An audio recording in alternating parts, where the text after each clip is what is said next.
नमस्कार, मैं हूं आपके साथ मयंक। आज 10 अप्रैल है और इस सीज फायर की धज्जियां उड़ चुकी हैं और ऐसा हालात ये है कि 4 देशों में भयंकर हमले हो रहे हैं। और इस बीच एक बड़ी खबर आई है ईरान से। देखिए, मैं आपको बताऊंगा कि कहां कहां हमले हुए, पिछले 12 घंटों का हर अपडेट आप तक पहुंचाऊंगा। लेकिन एक बड़ी खबर आई है ईरान से और खबर यह है कि ईरान में एक बड़ी बैठक हुई है सिक्योरिटी काउंसिल की, सेना के बड़े अधिकारियों की।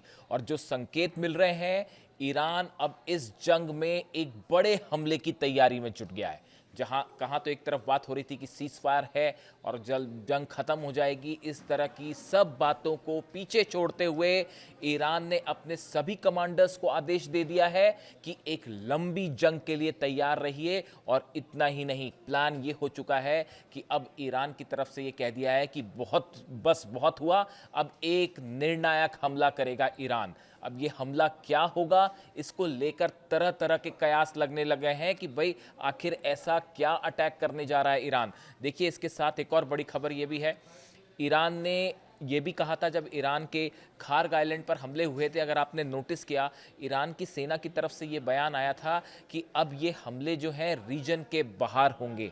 इस बात का क्या मतलब था, देखिए, नोटिस करिए इन दोनों बातों को। ईरान की तरफ से ये कहना कि अब रीजन के बाहर हमले होंगे, क्या आईसीबीएम की तरफ इशारा हो रहा है? और उसके बाद अब ये कहना ईरान का कि अब एक बड़ा हमला होगा, एक सरप्राइज एलिमेंट आएगा, इसकी तरफ ध्यान दीजिए। और एक लंबी जंग के लिए तैयार रहिए। यानी ईरान इस बात को मान के चलता है कि सीज फायर जैसी तमाम बातें जो हैं वो किसी मतलब की नहीं है। देखिए, अली खामेनी साहब ने पहले ही इस बात को कह दिया था कि अमेरिका के साथ किसी बातचीत का कोई मतलब नहीं है। ये बात अली खामेनी साहब पहले दिन से जानते थे। जब वो पहले 6 दौर की बातें हुई थी तभी उन्होंने ये कह दिया था कि अमेरिका से ड्रम से बात करने का कोई मतलब नहीं है। और देखिए, उनकी कही एक एक बात सच साबित हो रही है। और इसीलिए मैं हमेशा कह रहा हूं, जो अली खामेनी साहब ने कहा उसी उन्हीं के कहने के मुताबिक ही मैं हमेशा ये बात कहता रहा हूं कि अमेरिका से किसी तरह की बातचीत का कभी कोई निर्णय नहीं निकलेगा। और अब इस बीच में जो बड़ी खबर निकल के आई है वो ये, डोनाल्ड ट्रंप को चाहिए ईरान का यूरेनियम। ये बात अब खुद व्हाइट हाउस ने कह दी है। देखिए, ये जंग अब यूरेनियम की है।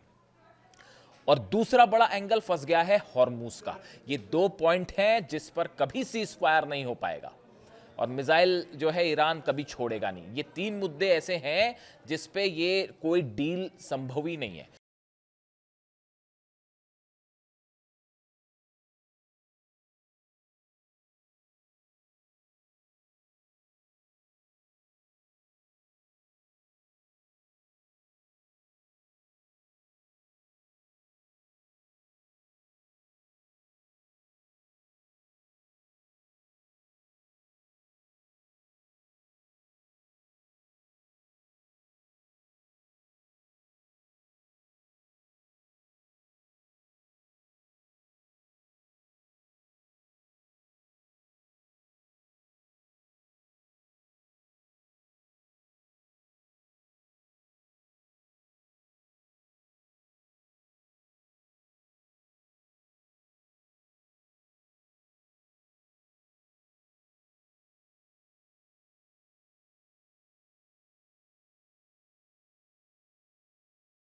देखिए, पहले हम यूरेनियम की बात कर लें। जो ऑपरेशन पायलट को बचाने के लिए हुआ था वो असल में यूरेनियम की जंग थी।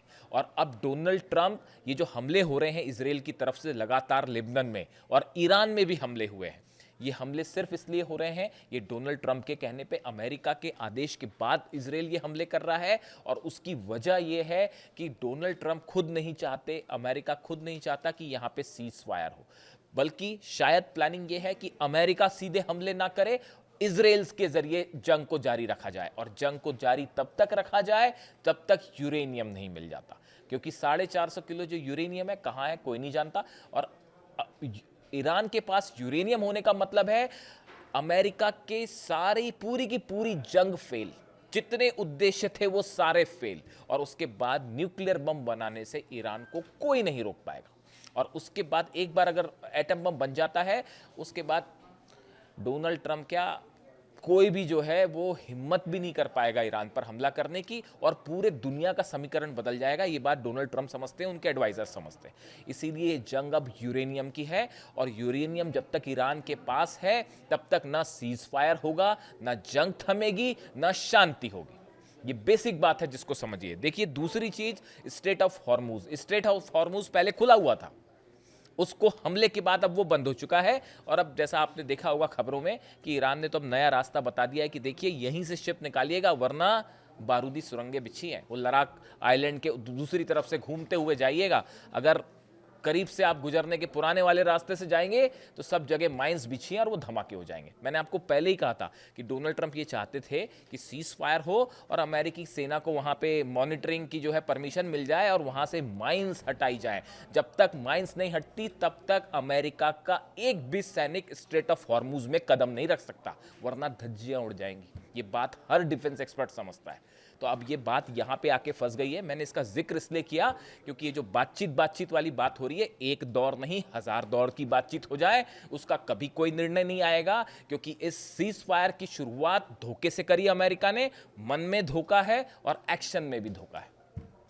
यही बात अली खामेनेई साहब, इसीलिए कहा जाता था कि अली खामेनेई साहब जो है वो अमेरिका और डोनाल्ड ट्रंप की रग रग से वाकिफ है, और आज इसीलिए ईरान की सेना भी उन्हीं के नक्शे कदम पर चल रही है। इसलिए ये जो मीठी मीठी ऊपरी बातें हैं, कभी कुछ कभी कुछ कभी कुछ, इस पे ना ईरान की सेना को विश्वास है, ना ईरान के किसी नागरिक को विश्वास है, और वो एक लंबी जंग के लिए तैयार है। और मैंने आपको जो इशारे में कहा वो समझ जाइए कि ईरान की तरफ से अब एक बड़े हमले की तैयारी है। अब वो कुछ भी हो सकता है, अभी उसके बारे में स्पेकुलेशन करना ठीक नहीं है, लेकिन खतरे में है इजराइल का न्यूक्लियर प्लांट। बस इस बात को समझ जाइए आप। खैर आगे बढ़ते हैं। जेडी वेंस ने कहा है कि स्ट्रेट ऑफ हॉर्मूज में अगर नहीं खोला गया तो सीज फायर खत्म हो जाएगा। तो वो हमारे ईरान पहले से मान के चल रहा है, वो किसी सीज फायर को मान ही नहीं रहा है, वो जो करना है कर लो, वो तैयार है। उसने अपना एजेंडा दे दिया है कि साहब आप अगर इस एजेंडे पे बात करते हैं तब ठीक है, वरना जो करना है करिए। ईरान ने 3 पॉइंट भी गिना दिए। लेबनान पर जो हमले हो रहे हैं, ईरान ने कहा हमारा साथी है हिजबुल्ला और हम अपने साथियों को छोड़ के भागते नहीं हैं। ये बात पहले दिन से साफ है। तो लेबनान पर हमले रोकिए, यूरेनियम एनरिचमेंट का अधिकार हमारे पास रहेगा, और ये जो बीच बीच में हमले हो रहे हैं ईरान के ऊपर और सहयोगियों के ऊपर, इसको रोकना होगा। ये 3 शर्तों का उल्लंघन पहले दिन ही हो गया है इजराइल की तरफ से, अमेरिका की तरफ से। सीज फायर फेल है। अगर हम हमलों की बात करें, ईरान में करज में धमाके हुए हैं, शिराज में धमाके हुए हैं, अहवाज में धमाके हुए हैं। अब ये धमाके आईडीज के थ्रू हुए हैं या फिर किसी तरह के ड्रोन अटैक थे, इसका इंतजार करना पड़ेगा। लेकिन ईरान में लगातार हमले जारी हैं। इसका जवाब ईरान ने भी दिया है, और तेल अवीव समेत इजराइल के कई ठिकानों पर धमाकों की खबरें आ रही हैं। अब देखिए वो सीज फायर है, लेकिन वो बात का सीज फायर है, और ईरान पे जहां हमला होता है ईरान उसका फौरन जवाब दे देता है। जो सऊदी पर हमले हुए, इराक में हमले हुए, इराक में काउंसलेट पर फिर से हमला हुआ है, इराक में अमेरिकन सेना के बेसिस पर फिर से डायरेक्ट स्ट्राइक हुई है बगदाद में। तो ये ईरान के पलटवार लगातार जारी हैं। और जैसा स्टेटमेंट आया, ईरान की तरफ से कहा गया कि हमारे पास अभी 15,000 मिसाइल्स बची हुई हैं और हमारे पास अभी भी 45,000 ड्रोन बचे हुए हैं। ईरान की इस बात पर मुझे विश्वास नहीं है। इसलिए नहीं है क्योंकि मेरे मुताबिक ईरान के पास 50,000 के आसपास मिसाइल्स होनी चाहिए। समझे आप? तो भले ईरान ये कह रहा है कि हमारे पास 15,000 मिसाइल हैं, लेकिन मेरा एनालिसिस ये कहता है जंग में हर चीज़ बताई नहीं जाती। तो अगर कुछ लोग ये सोचते हैं, ये जो स्ट्रैटेजी चल रही थी डोनाल्ड ट्रंप की कि इनकी मिसाइल ख़त्म होने दी जाए, इनके ड्रोन ख़त्म होने दी जाए तो ये हमला नहीं कर पाए और जंग जीत जाएंगे, भूल जाइए। कम से कम 2 साल तक की जंग लड़ने को ईरान तैयार है। और जो एक्सपर्ट्स का कहना है, जब बयान आया ईरान का कि हमारे पास अभी भी 15,000 मिसाइल्स हैं, तो ये एक प्रकार से अब आप क्या कहा जाए समझ जाइए। मेरा एनालिसिस कहता है कि कम से कम 50,000 मिसाइल्स हैं ईरान के पास और 2 साल की जंग को तैयार है, और बड़े लेवल पर प्रोडक्शन लगातार चल रहा है। चीन से जहाज़ पहुंच रहे हैं बारूद से लदे हुए, जो मिसाइल्स बनाते हैं। इसके अलावा देखिए कई ठिकानों पे इजराइल पर हमले हुए हैं, लगातार मिसाइल्स बरस रही हैं। अब ऐसे में सवाल ये है कि क्या किसी तरह की बातचीत का नतीजा निकल पाएगा? उम्मीद बेहद कम है। क्या जुम्मे पर ये जंग एक बार फिर से भड़क जाएगी और क्या फुल फ्लेजेड वॉर होगा? कहा यह जा रहा है कि शायद अमेरिका सीधे हमले ना करे और इजराइल के जरिए इस वॉर को आगे बढ़ाए। इस तरह की एक प्लानिंग देखी जा रही है और ये माना जा रहा है कि अमेरिका शायद अपने आप को कुछ टाइम देना चाह रहा था, क्योंकि सारे बेसेस तबाह हैं, शिप्स जो हैं उनको बड़ा नुकसान हुआ है। ऐसे हालात में स्ट्रेटजी कोई नहीं थी। अब मंथन चल रहा है बड़ा पेंटागन में कि कैसे जो है ईरान पर फिर से एक्शन किया जाए। कुछ टाइम चाहिए था, शायद इसीलिए डोनाल्ड ट्रंप ने सीज फायर किया। लेकिन डोनाल्ड ट्रंप के जो बयान बता रहे हैं, व्हाइट हाउस से जो बयान आ रहे हैं, सेना का जो मूवमेंट हो रहा है, डोनाल्ड ट्रंप ने साफ कह दिया कि हमारी सेना वहीं की वहीं मौजूद है। नेतन्याहू लगातार कह रहे हैं कि मिशन अधूरा है। सारे संकेत ये बता रहे हैं कि ये जंग नहीं रुकेगी और सिर्फ जंग के जरिए ही इस पूरे मुद्दे का समाधान हो सकता है और पूरा अरब एक बार फिर झुलसेगा। जो भी अपडेट होगा आप तक पहुंचाऊंगा। वीडियो कैसा लगा कमेंट करके बताइए। Thank you so much.